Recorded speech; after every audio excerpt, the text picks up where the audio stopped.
Ladies and gentlemen, thank you for standing by. And thank you for joining us today for the Assessing Oral Language Development and Early Literacy webinar.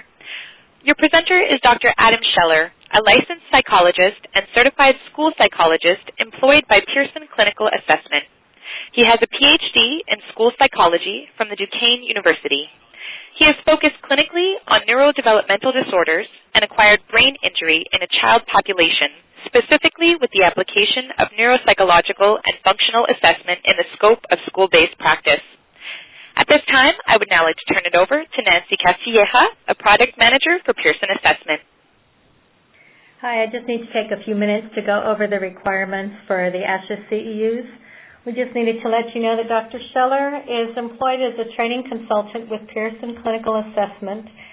And the Pearson Assessments Division has developed assessments trademarked as the OLAI-2 and the WRMT-III, and this course will provide information related to those assessments. If you wish to earn ASHA CEUs for this course, you must complete and mail the ASHA CEU participant form and the course evaluation form to Darlene Davis at Pearson Assessment, and that address will be emailed to you. The documents must be postmarked by February 8th.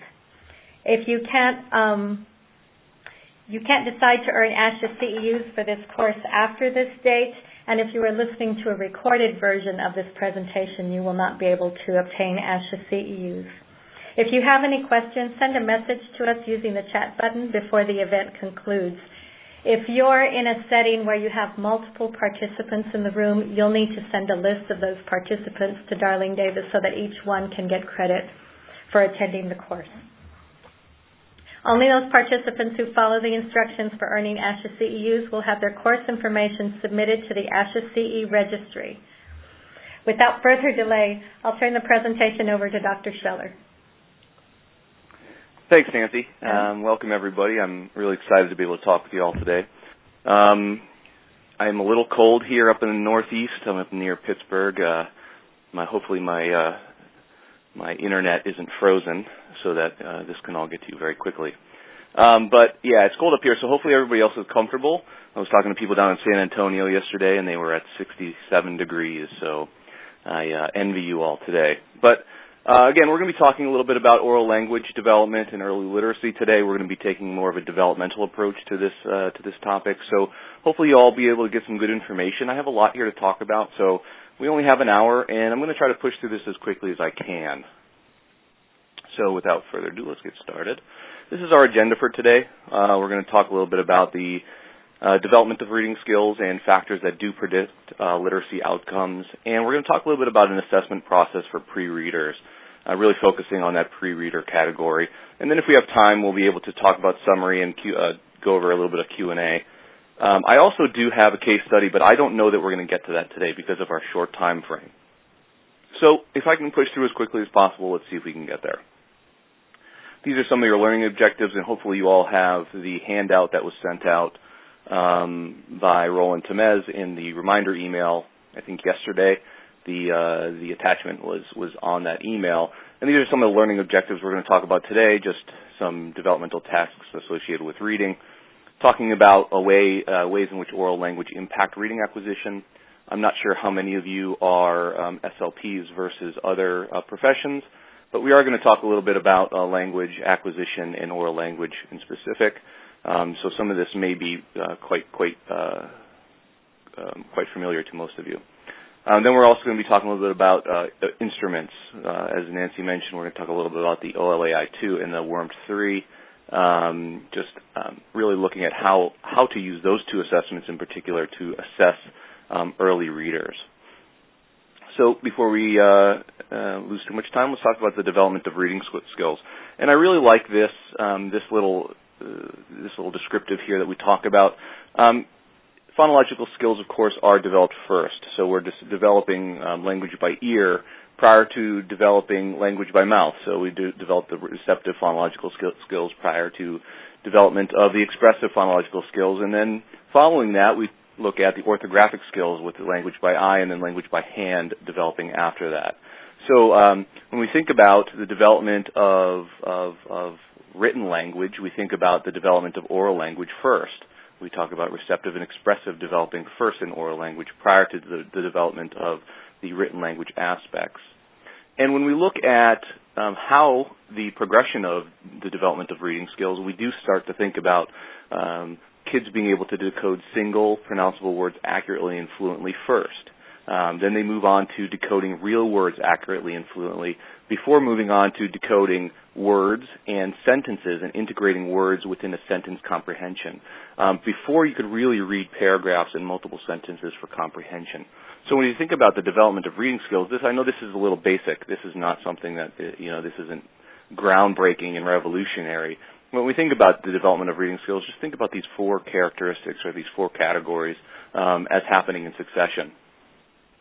So when we think about kids, real-life kids, and what we're expecting them to do in classrooms, by kindergarten, we're expecting them to be able to name letters accurately. We're expecting them to be able to identify and generate rhyming words and segment syllables and phonemes in spoken words. Now, I personally have a 4-year-old daughter, and she's not yet to kindergarten, but even in preschool, we're asking and starting to teach this stuff early on. So I know that talking to several of the preschool teachers, at least in my area, in the western Pennsylvania area, they are expected to be able to learn these things prior to even getting to the kindergarten grade. So these types of things are even being shown to kids and being expected of them earlier and earlier. But by kindergarten, these are some things that we're looking for kids to be able to do. By the time they get to first grade, we're really looking at the addition of accurately naming real words without context clues, so without having that extra picture or context, and accurately decoding pseudo words without those semantic clues, understanding what we're looking at and understanding the meaning of what we're reading. By grade 2, we're expecting kids to be able to, really from the transition from grade 1 to grade 2, we're really seeing that addition of a fluency component, the accuracy and quick and speed. And the expectation really is for kids to become more fluent with naming words and decoding phonemes at this point. When we're looking at the difference between grades 2 and 3, really in grade 3 we really start to expect kids to do the tasks more silently without having to hear them first. So we're really seeing that internalization of decoding occurring here at about grade 3. No longer do they have to hear themselves or hear others speaking this. They should be able to start to decode these things internally, the internalization of speech really, and of reading. And then, of course, grade 4 and above is really that turning point. It's really that where we see a pretty significant shift in expectations. We start to see that this is generally what we think of as the shift from learning to read to reading to learn. By 4th grade, we're expecting kids to be able to integrate the part and whole word decoding and meaning together in sentences to understand sentences, and then to understand multiple sentences together. So when we look at paragraph comprehension. So this is really that shift where if kids are not understanding the skills that we looked at previously, so even going back here, I'm going to just reverse a little bit here. Even if we don't have in grade 2 that fluency component, if kids aren't naming and decoding phonemes fluently, when they get to grade 4 and are expected to read for comprehension, we're going to start to see that is not going to be an expectation that's going to be met by many kids. So really, that's the reason I show you these is because when we get to this grade 4, it's important that we start to look at the oral language and reading earlier and earlier. So think of early childhood, think of the early years. Because once we get to this area, being able to keep up with curriculum, it becomes that much more difficult. So with that in mind, let's think about how we predict literacy outcomes. What exactly is it? Wait a second, I apologize. I hit the wrong button. Okay, there we go. What exactly is it that we can assess, or what is it exactly is it that we can understand about a kid or children, groups of children, that help us understand what their literacy outcomes may be? And here's just a little a chart that shows some of the factors we're going to talk about. And we're going to talk about research-based factors here that are general, but when we start out general with SES, of course, getting to a little bit more specific when we get even down to the cognitive skills involved with working memory and executive functions. But again, we're going to be looking at SES. We're going to talk a little bit about oral language skills, phonological awareness, alphabet knowledge, letter sound knowledge, the orthographic phonological cue there. I'm losing a word there. And then working memory and executive functions. So let's start first by talking about SES. Basically, it's pretty well known based on a lot of research that the better the SES of a child's family, the more likely that the child is going to be ready for school. So that understanding of school readiness, and largely that's due to what we know as, we think of as enrichment. How our children prior to kindergarten exposed to preschool, how much are they being read to at home? How much language are they being exposed to in the home? So it's pretty well known, and Rouse and colleagues in 2005 put out a good research article talking about the different levels of poverty and what that meant to children when they started school. And they did find that lower SES children were not, quote unquote, ready, didn't have the pre-academic skills that their higher SES classmates did. Basically, what they were able to also say in this research was that the family SES did appear to explain a lot of the gaps that we typically think of between racial and ethnic groups in terms of readiness. So over history and throughout time, we've seen a lot of research and a lot of researchers talking about ethnic gaps or racial gaps in academic achievement. And what Rouse and their colleagues were talking about was that actually it's the family SES that explains most of that gap. When we look at this graph here by Klein and Nitzer in 2007, we do see that when kids enter kindergarten, most children from an affluent home, let's say quote-unquote affluent homes, do demonstrate appropriate academic abilities in reading, math, and general knowledge, as you see there on the right-hand side. They have acquired foundational skills and concepts and are ready to learn kindergarten skills. So when we look at this, in comparison, the children from the low-income families, when we see the bottom 20% there, even the lowest 20%, perform significantly lower on measures of academic ability. They really do, once they get to kindergarten, lack the foundational knowledge that's required for success in kindergarten. Now, how far behind are low-income children, you may be asking? So before entering kindergarten, the average cognitive scores for preschool children in the highest SES group are about 60% above the average scores of children in the lowest SES group. At age 4, children who live below the poverty line are 18 months below what is normal for their age group, and by age 10, that gap is still present. So for children living in poorest family, the gap is even larger. Now, by the time children from middle-income families with well-educated parents are in third grade, they tend to know about 12,000 words. And in contrast, third-grade children from low-income families with undereducated parents who don't talk to them very much have vocabularies around 4,000 words. Now, these are generalities, of course, but really what we're thinking about here is we're really thinking about the difference in children that are reared in homes where the parents are educated or highly educated and use lots of words in the home versus homes where children are not exposed to lots of words or conversation. So that disparity from 12,000 to 4,000 really is 1/3 as many words. Children in the low-income families really are exposed to or have 1/3 as many words as their middle-income peers. So when we think about vocabulary development, the National Reading Panel report in 2000 really had some good points in it. But children really learn word meanings through conversations with other people, and they often hear adults repeat words and use new words and interesting words.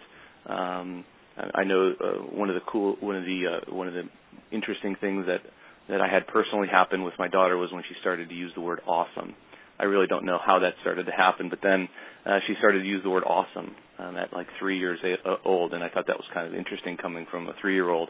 But kids do pick up words that adults say. You always have to be careful what you say around your toddlers, because if they go to school, they may repeat those very words. But also, the reading panel did say that the more that children do hear, the more word meanings that they're able to learn.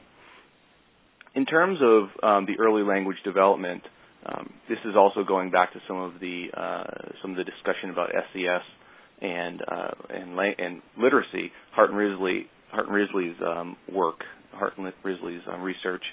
Really, what they're talking about is that many children enter school with weaknesses in early language. When they're saying that children in poverty hear only 250,000 words per year versus children in homes of professional hearing about 4 million words per year, there's a real difference there. There's a real difference and gap in what kids are exposed to and how early they start to develop that language. And that's a pretty significant disparity when you actually think about it. 250 versus 4 million. What is that? 1/16th of the amount of words. This is a chart, again, from that Hart and Risley research in 2002. But they've been doing this research since the 70s. So this is not new. This is just a newer version of what they had been talking about over time. But while some children arrive at school having heard about 32 million or so fewer words than their classmates, 86 to 98% of the words recorded in each child's vocabulary consisted of words also recorded in their parents' vocabulary. So really, what we saw here is that the vast majority of a child's recorded words were also what their parents were also because it was their parents' vocabulary. But when we look at this chart, let's look at some of the key findings here. We see, of course, we have a low group here, low sample here. But what's interesting from this, to me, is that when we think about the children in the professional families, IQ scores at age 3 were very significantly different. And when we also think about the recorded vocabulary size, again, we're looking here, the children in the professional families had approximately 1,100, and the children in the quote-unquote welfare, and I'm not sure what they used to classify that, but the welfare families had 525 words recorded. And when you look at the parents, again, this is just supportive of what I was talking about previously. When you look at the parent recorded vocabulary size, it's about the same in terms of percentages. So 2,100 versus 974 recorded vocabulary size. So really, I think the important point that I want you to take away from this little discussion that we had for the past couple of slides is that children in that SES is a big factor in the development of not only early language but also early literacy. We'll talk a little bit more about that as well in terms of the language and literacy piece. Again, this is just another slide that kind of reiterates what I talked about before, but for all the SLPs in the crowd, you all know this pretty well, actually. Language is both oral and written and receptive and expressive, and those are both of the areas. So when we're thinking about development of reading, we think about the development of reading comprehension. A child must also have listening comprehension. They must also be able to have the oral language component of comprehension developed in order to have their written language component developed. So in terms of oral language, Lance Gentile in 2003 talks about making sure that children are offered many opportunities throughout their life or throughout their development to have and hold conversations. And what he talked about in his research is that children who do not have those opportunities to hold conversations do really have limitations in their ability to control grammar. They really have difficulty with comprehension of oral and written language, and they also have limited control of some of the most common sentence structures that are used in storybook English. Excuse me. And they also have a difficult time anticipating what happens next in sentences. And, that's really, that in particular, that last one in particular is really an indication of comprehension. Can somebody understand what is happening and possibly predict what's going on later? That's really a more complex comprehension process. But in terms of oral language, we know that when children don't have those conversations or aren't engaged in conversations frequently, they have significant difficulty with not only the comprehension of oral language but also written language. And we know that language basically leads to literacy. early development of reading really depends critically, this is from Berninger's work in 2007, on whether the receptive phonological component of the oral system, as well as the expressive phonological component of the oral system, are developing at an age-appropriate manner. So we know that in order for literacy to develop, the early development of language is critical on that development. ASHA in 2001 also came out with some important points to talk about, but basically when they talk about, and I liked their, I think it's a report that they put out in 2001. I have the reference at the end that I could look at again, but basically what they talk about is that in terms of the connection between oral and written language, and I'm driving this home because I think it's so important to understand that when we see kids with reading difficulties early on, a lot of it is because of much of it can be attributed to the oral language acquisition as well. But basically what ASHA said in 2001 was that oral language does provide a foundation for the development of reading and writing, and that the relationship between oral language and literacy really is reciprocal with interconnections originating in early childhood. So when we think about developing oral language and literacy, of course we know that oral language develops first, but once literacy starts to develop, that they occur in a reciprocal fashion. So instruction in spoken language can result in growth in written language, as well as instruction in written language can also result in growth in spoken language. And we see that here as well in point D, when they talk about intervening on oral language positively impacting literacy development and vice versa. So we see that connection is there. That connection is pretty well established and researched. So what do we do about that, I guess? Let's talk about that in a second. Oh, let me go over this slide as well. This is important. Lance Gentile, again, really talks a lot about the importance of oral language and discourse, but really talks about the discourse skills being the foundation of literacy.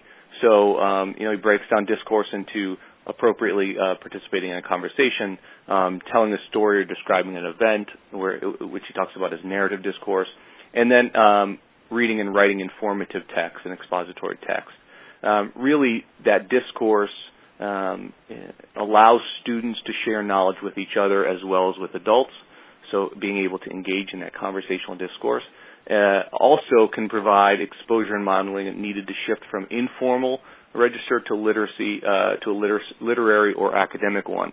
So what he's found is that when children are engaging in discourse appropriately or have the opportunity to engage in discourse, in conversations with peers and adults, in telling and retelling stories and describing events as in a narrative fashion, as well as reading and writing informative text, they're able to better shift between the social language and the academic language.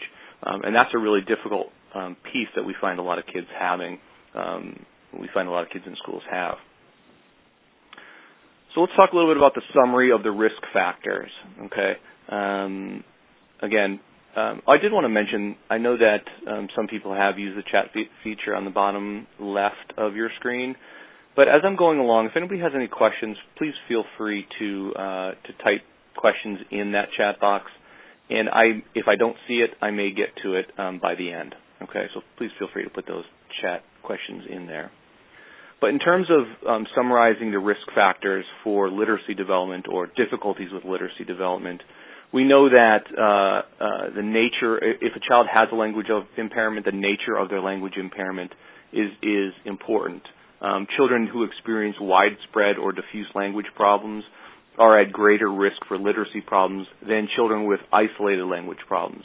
So what I mean by that is, if a child has difficulty transcending aspects of syntax, semantics, or phonology versus difficulties in only one domain versus having an expressive language impairment. Specific language indices also appearing most predictive of later reading achievement include measures of receptive vocabulary, expressive vocabulary, and grammatical comprehension and production as well. So we know that Also, if a child has a history of a language impairment, that's also a significant risk factor. So, as you might expect, children who enter kindergarten with language impairment that is unresolved are more likely to struggle with literacy achievement than children whose language problems have been resolved. Now, whereas this is really particularly true for children who show widespread language difficulties, it's also applicable for those children exhibiting problems in only one domain. So, for instance, children entering school with ongoing phonological impairment, whose problems really are severe and or who have a positive history of more widespread language problems, are really at increased risk for language problems and literacy problems in kindergarten.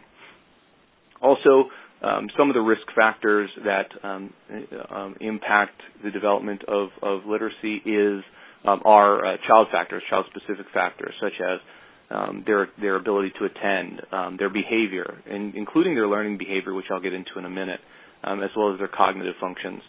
Also family factors. Now, we did talk a little bit about the SES, but also limited English proficiency. Are these children, or is a child living in a home where parents do not speak English or have limited English knowledge and use? We know that that's a family associated risk factor. Parent education, familial history of reading difficulties. So we do know that there is a genetic component involved in reading acquisition, and we know that if there's a strong familial history of reading difficulties, that is also a risk factor. So I know that I'm moving along pretty quickly here. Again, please let me know if you have any questions. But let's talk a little bit about working memory and executive functions. This is the last area that we'll talk about before we move into assessment. Pre-readers, but basically, a lot of what you're going to see here is Virginia Berninger's work. She's, of course, if any of you are familiar with the process assessment of the learner, it is an assessment that is an achievement assessment. Virginia Berninger is the author of that. So what she talks about is that written language problems and really all learning occur are really based on a working memory architecture. So all learning occurs within a working memory format or environment, as she talks about. So basically, we're thinking about the combination of word forms here with morphological, orthographic, and phonological components of words being processed. And if somebody is processing them, all three of those components correctly, they're using their autonomous orthographic lexicon. And once they do that, once these connections are well forged, then the child can really rely on that autonomous orthographic lexicon for written words, and that really contributes to fluent reading and spelling. Verbal working memory also really has a time-sensitive phonological loop for regulating the cross-code mapping, and that's especially true for the orthographic and phonological codes. So what's happening here is that when somebody sees a word, they're processing the morphological, phonological, and orthographic components of that word, and they're able to then process that orally to support, through the phonological loop, which just supports oral reading, and then orthographically to support written language and writing, math, and writing other things such as math. So, hold on a second. I lost it. Okay, here we are. I'm back. I apologize.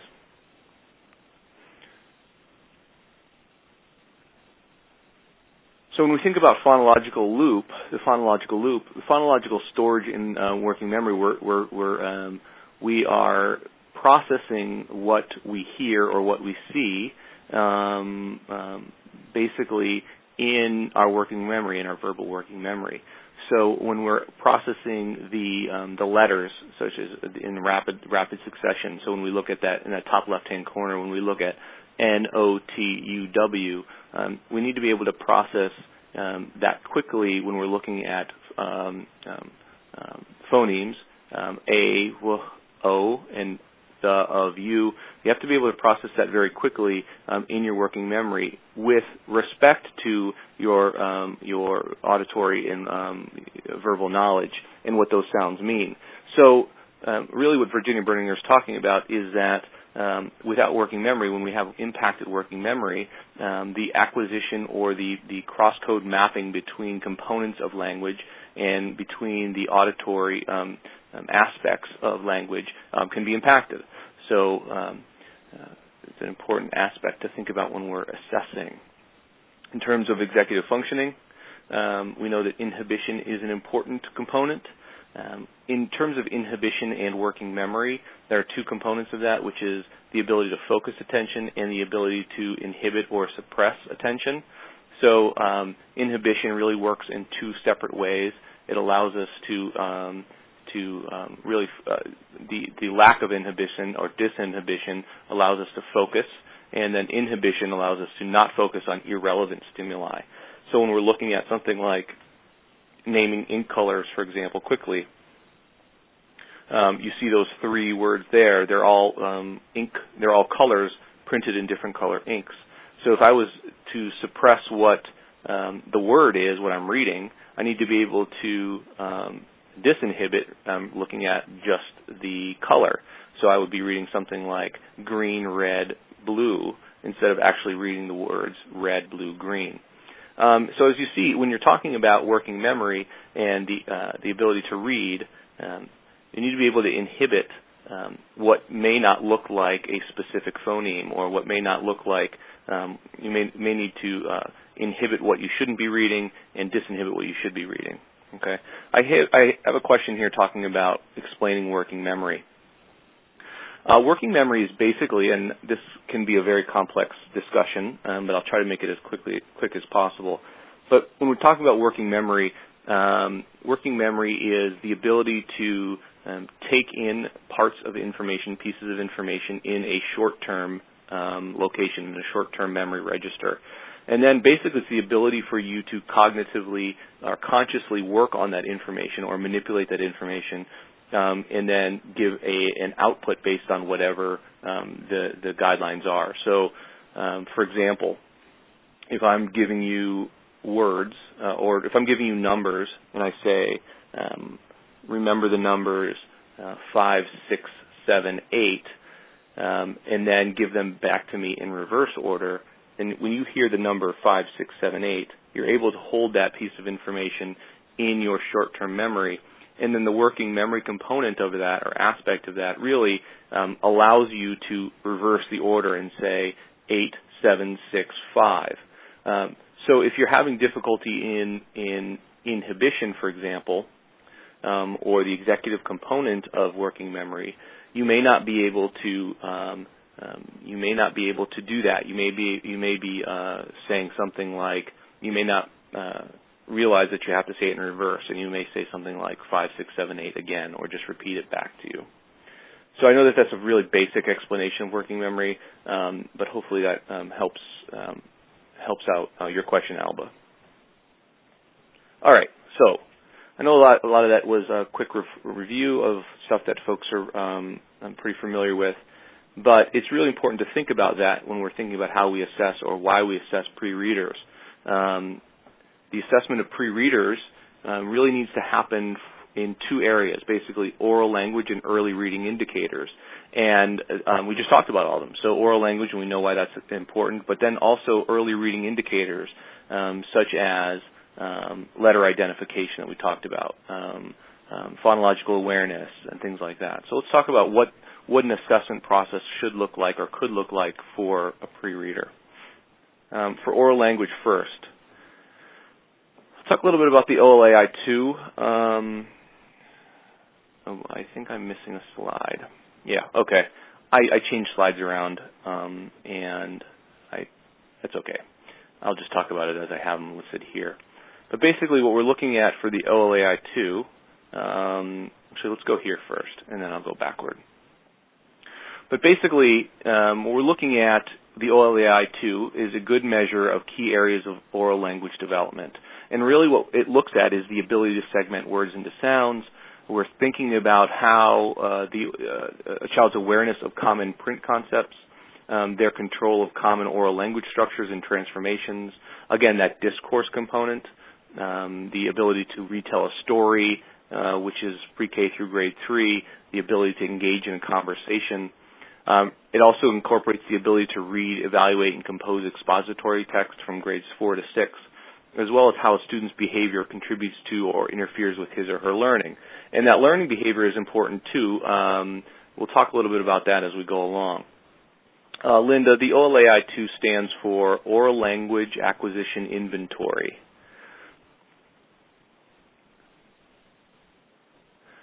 Okay. Let me go back then, because I was in reverse order. So basically what we're using the OLAI-2 for is to identify students whose experiences really have not adequately prepared them for the language demands and learning, and also provide them with appropriate instruction. So, you know, I really want you to think about these facts. There really is an increase in the number of students that we get into schools in young grades who have not had experiences with language to adequately prepare them for that. There are many children living in poverty, as we talked about the impact of poverty on language acquisition. They're isolated. They enter school with limited life and language experiences. Many kids don't attend preschool or really have limited enrichment at home. The same is true for ELL students who have not, with limited English proficiency, parents with LEP who don't experience a lot of frequently spoken English in the home. And just think about all of those situations that we get a lot of in the younger grades. Plus, we do have a lot of kids, and the number of hours that young kids spend watching TV, playing video games, texting friends, really far exceeds their time spent reading and writing. So there are a lot of kids out there who don't have experiences with language to set them up for appropriate instruction or appropriate reading. Really, the OLAI-2 can also help us identify, organize, and address the needs of students who are underperforming in reading and writing. So I'm kind of back in different order here. But the areas that we're going to be talking about are phonemic awareness, really looking at the ability to identify and reproduce individual sounds in language, and we're really looking at the language components here too. Real quick, I have a question from Chris asking if the OLAI-2 is more of a psych assessment tool or an SLP assessment tool. I would classify it as an SLP tool, but it is also something that can be given. I'm pretty sure it's an AA level test in terms of qualification levels. So I'm pretty sure that it can be administered by teachers and monitored. My suggestion whenever I talk about the use of the OLAI-2 is that somebody familiar with oral language sort of monitor the assessment process. However, teachers and classroom professionals can give it. So it is more of an SLP tool, although as a psychologist I would also give it. So it can be given by many different people. Thank you, Chairperson. SLP psychologists, reading specialists may administer the OLAI-2, and teachers may administer it as well. So there are a lot of different folks who can administer it. But basically, when we're starting out, we're looking at phonemic awareness. When we're starting with the preschool, and let's look through preschool through grades K and 3. The forms, there are 3 different forms. Of course, that's not important for our discussion. But we start looking at the preschool level with 10 phonemes and 12 letters. And as you see by grades K through 3, we start looking at kids having 15 phonemes and 19 letters. Okay, the second component that we're going to be assessing, or we should be assessing, is print concepts, of course, and understanding how text works. So does a kid know that where the top and bottom of a page are? Do they know what direction they need to read in? Do they know the concept of a word or a sentence? Do they know and understand what punctuation is? The third component of oral language and third and fourth component of oral language that we're going to be that this assesses is repeated sentences, so understanding the degree of control of the most common grammatical and sound structures in text, and the ability to link sentences in sequence and develop a logical narrative from the beginning through the end. Now, repeated sentences were reduced from 63. The original OLAI had 63 repeated sentences, but now in this current revision, pre-K through grade 3 uses 21 sentences and 8 sentence transformations. So we're seeing a little bit of a difference and a reduction in terms of the how many items that a child must take to be able to get a good score on the OLAI-2, and we're understanding that using less sentences, but also less sentences and transformations also help us understand their control of the grammatical and sound structures. Okay. So a good question that I got through is the OLAI adequate for bilingual children from in any other language? So it is a good. So what you're going to be doing is you're going to be assessing children in English. It's really an assessment of their English language proficiency. So if they're in an American school where English is required, and they need to be able to have the control of English language, assessing them in English and on their oral language in English acquisition is going to be important. So it is absolutely usable with bilingual children. There is also a version of the OLAI, the first one in Spanish, but you'd be reading in Spanish, so it's a little bit different. So really the distinction is that in the second version, what the author talks about is assessing oral language acquisition, the English oral language acquisition. All right, hopefully that's clear. Okay, so let's talk a little bit about positive learning behavior, because we're also assessing this using the oral language acquisition inventory. And you're going to see a lot of this is also familiar based on some of the executive functions we also talked about. So when we're looking at learning behavior, when we think about positive learning behavior, we think about it as being flexible. So in this situation, students must really be able to work or have patience and exhibit impulse control. They'll be able to deal with adversity in positive ways. They do follow instruction and work cooperatively in a group. They know how to delay their gratification for future rewards. They know how to take risks and persist when they get to hard work. So when you're giving them hard work, they know how to persist through that. And this really makes a good deal of sense, right? Given what we talked about regarding executive functions and inhibitions in particular, we really see a relationship here. Children who do not have impulse control, not only will that affect their cognitive functioning and their working memory in particular, but it will also affect their learning behaviors. So if a child does have impulse control intact, they're able to engage in these types of learning behaviors appropriately. So really what we're looking at is a child and a teacher being able to work on tasks in a flexible manner. Now, the other thing that we need to look and think about in terms of reading and learning is these other two types of learning behavior. One is fight and one is flight.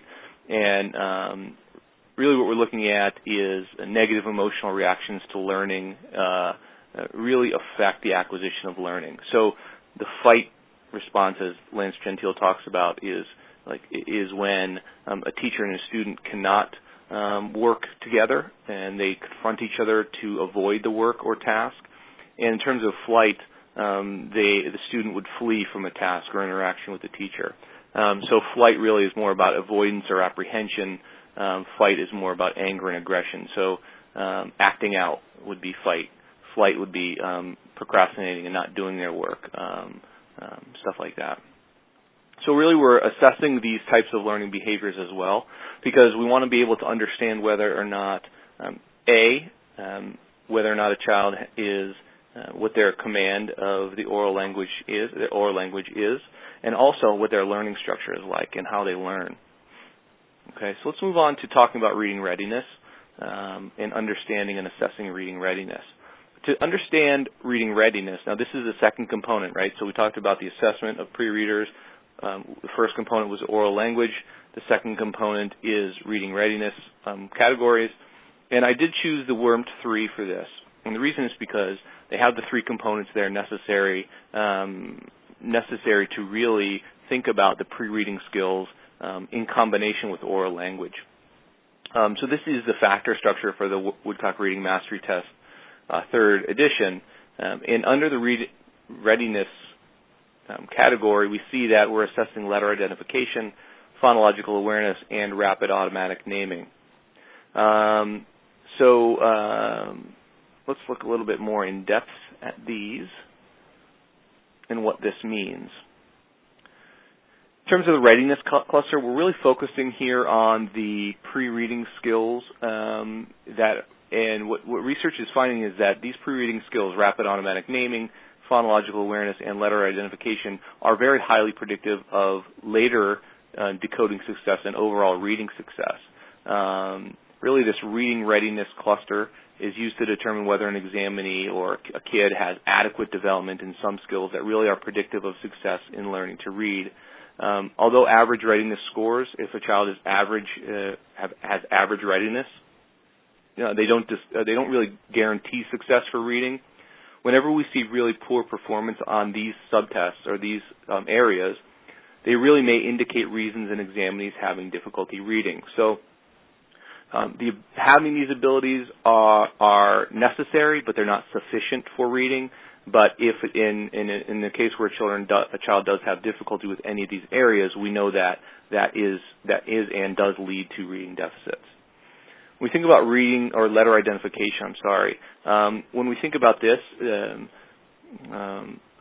we know that examinees or kids who score very significantly below their peers on letter ID will need to have explicit instruction in not only identifying but also naming letters, as well as connecting letter names in alphabetic principles. So understanding that the name of the letter B and it has a distinct sound, B. Okay. Let me move a little bit more quickly because we're kind of running out of time here. We've got a question here from Susan. Can SLPs give the WRMT-III? Absolutely. I would, if you're not familiar with it, review the administration procedures, and if you have questions, ask, and you're near a school psychologist, you can ask them for help as well. But yes, it is an assessment that SLPs can absolutely give. I have a question real quick from Sharon talking about RAN. RAN means rapid automatic naming. It's the ability to fluently and accurately read what's placed in front of you. It could be words, it could be letters, it could be colors, and things like that. I'll talk a little bit about that more in a second.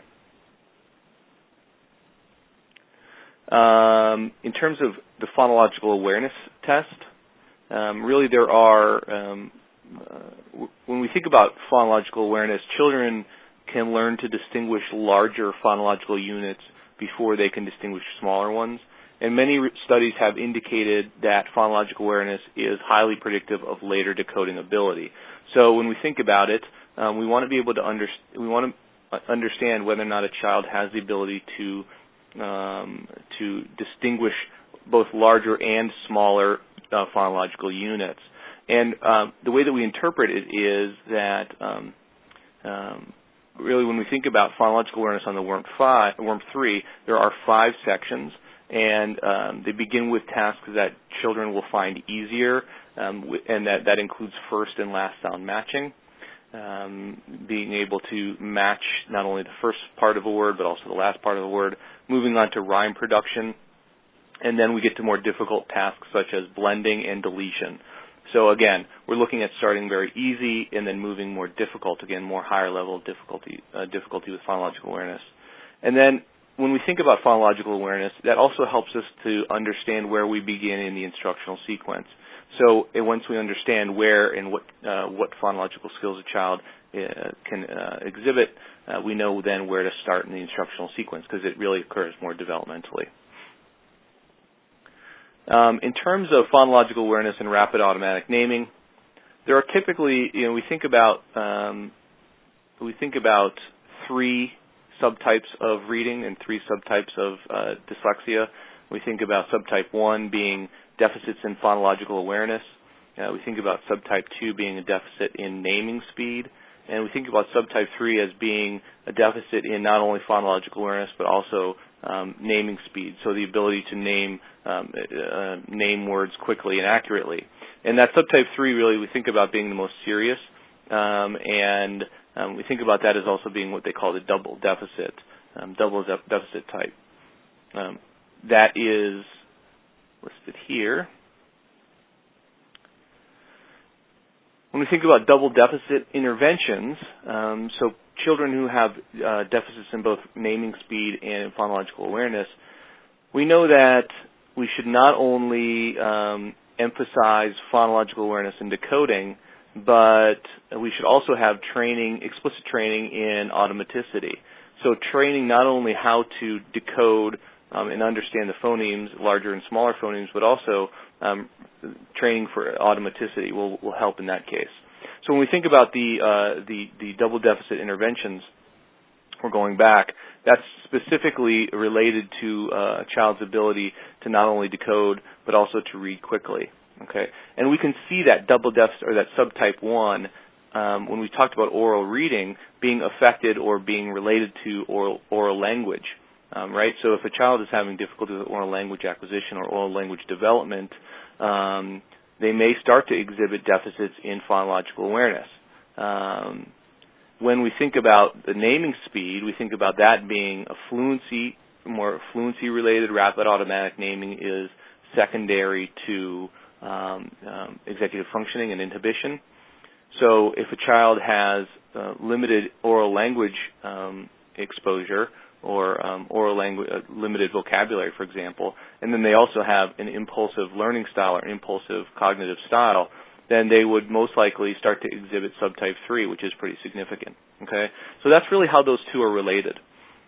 All right, so I have 9 minutes. I am going to. That's the end of this section here, and we just have references and stuff going on here. But what I'm going to do is, since we have 9 minutes, I'm going to try to get through a quick case study. Okay. Marilyn, I see that you have your hand raised. If you have a question, please type it in the chat box. Okay. Please type it in the chat box in the bottom left. So what I'm going to do is try to get through this case study because I want to show what this looks like in terms of the assessment process. So you should all be seeing my desktop now. We are going to talk about this case study, Jane Doe. So you should all be seeing this. Please let me know if you do not see it. Let me switch over here. Okay. So Jane is a kindergartner. She's 5 years, 9 months of age, and was basically referred because the pre-K teacher, her pre-K teacher, said that she was experiencing problems in comparison to other kids. She was puzzled really because she had some pre-reading skills and then difficulties in others. She could recognize most of her letters in the alphabet and really had learned the sounds of those letters, but she had learned very few sight words. Really what we want to think about, or the questions we want to ask, are what is the information that we're going to need to address the referral for screening, and what information is important to analyze at the kindergarten level. So start to think back developmentally. What are we expecting kids to know, and what acquisition or what development are we expecting them to have already? Really what I'm thinking about is we need to understand this young girl's oral language. We need to understand what her development of oral language is. We also need to think about her phonemic awareness, sight word development, and pre-fluency. What I'm predicting is that we have a child that's likely developing. Hold on one second. I just lost something here. Okay, I apologize. I had a little bit of a computer glitch. But if a child is developing other reading skills, it may also be appropriate to note any concerns found in their file and make teachers aware of it. Then, if the difficulty continues to affect the child's reading development, then really refer them. So we're really looking at thinking about the child's developing letter recognition and sound symbol relationships, but we really may have difficulties with cognitive speed and processing. So we really want to think about these referral cases. Attention and processing speed can be implicated in early difficulties, and we may need to refer for other evaluations based on the results. So we may not have a great picture of this early on, but we can, if we start to think about the attention and processing speed issue, we can start to think about additional referrals. So in terms of her OLAI-2 results, she was administered this for the oral language acquisition. We see that, let's break this down a little bit further. We see that overall she was basic and she had really mixed results. Overall learning is really flexible, but she has impulsive tendencies when her learning becomes difficult. So we think about overall her oral language is pretty basic. Her phonemic awareness is really least experienced out of all of them, and she's only able to identify 35% of the sounds in a dictated sentence. She again demonstrated impulsivity when she was concerned with finishing quickly. When we think about her print concepts, she was most experienced there, so she had some knowledge, and she was really able to identify many features, a majority of the features of the print concept questions. In terms of repeating her sentences, she was basic, so she was only able to repeat 19 of the 29 dictated sentences verbatim. She again was impulsive, wanted to finish quickly, attempted to finish quickly. So she really didn't have great command of grammatical structures. In terms of story retelling, again, she was basic. She was able to use about 49% of the word count and only include about 3 out of the 4 story elements. Now, when we look at the Woodcock Reading Mastery results, we think about the letter identification subtest, which really she would have to name uppercase and lowercase letters presented visually. There are 17 items there. She was able to accurately identify 12 out of the 17, which is in the average range with a percentile rank of 32. But she did have a high visual similarity between her errors and the visual prompts. So she misidentified things like V as U, G as A, and D as B. She also did reply, I don't know, to J and Y. When we look at her phonological awareness on the WRMT-III, we see that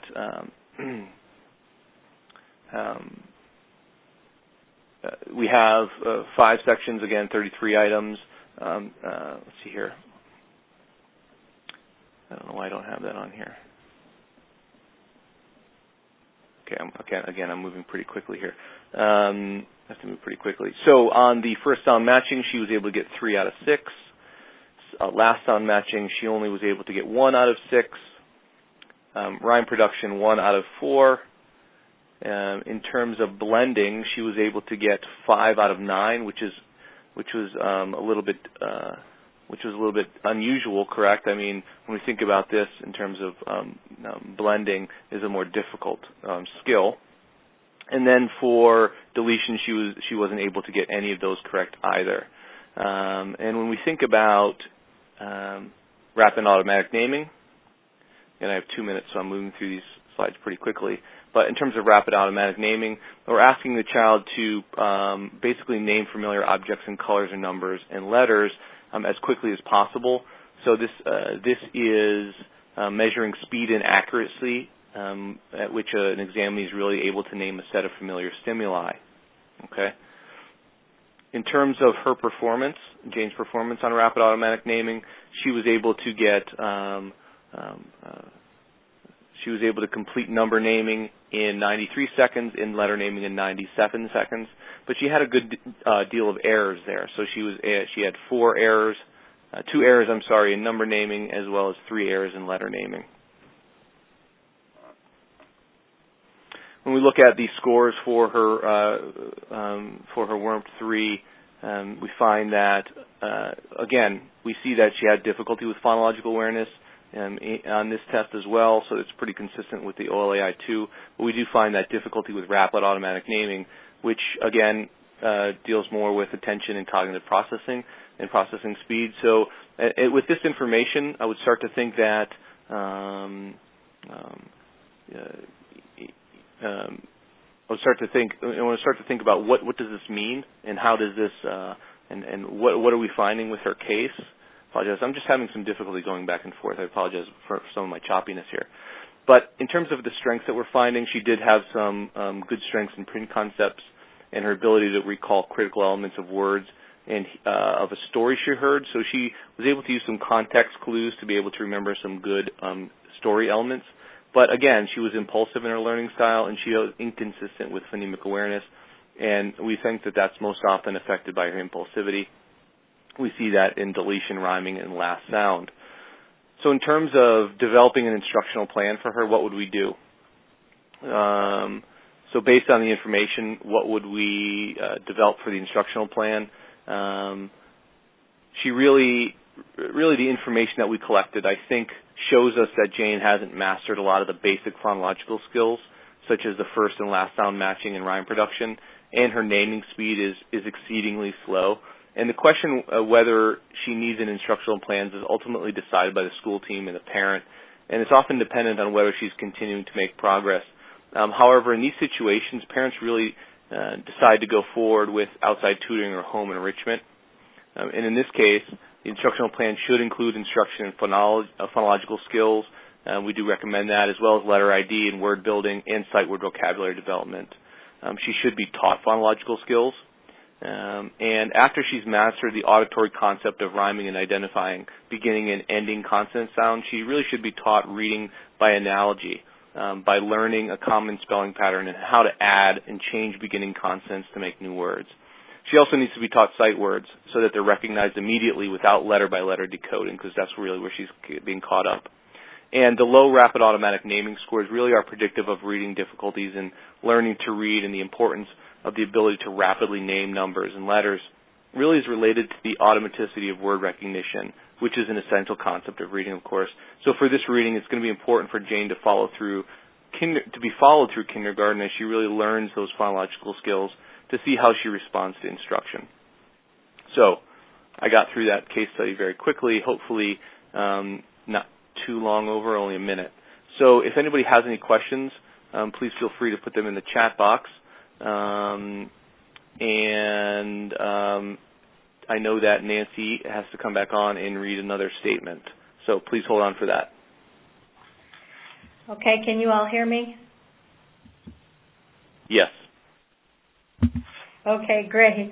Thanks, Adam. We know you had to rush through that last part of the case study, and for those on the line, we'll have both the presentation and the case study slides available for you. Look for a follow-up email tomorrow with that information.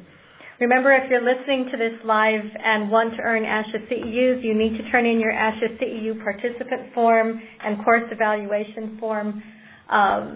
We sent you the email link, and you'll also get that link tomorrow in your follow-up email.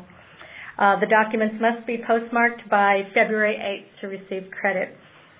No documents will be accepted for CE credit after this date, and if you are listening to the recording of the live event, no CE credit is offered. Thanks very much for joining us today. We look forward to having you join us for later webinars this year.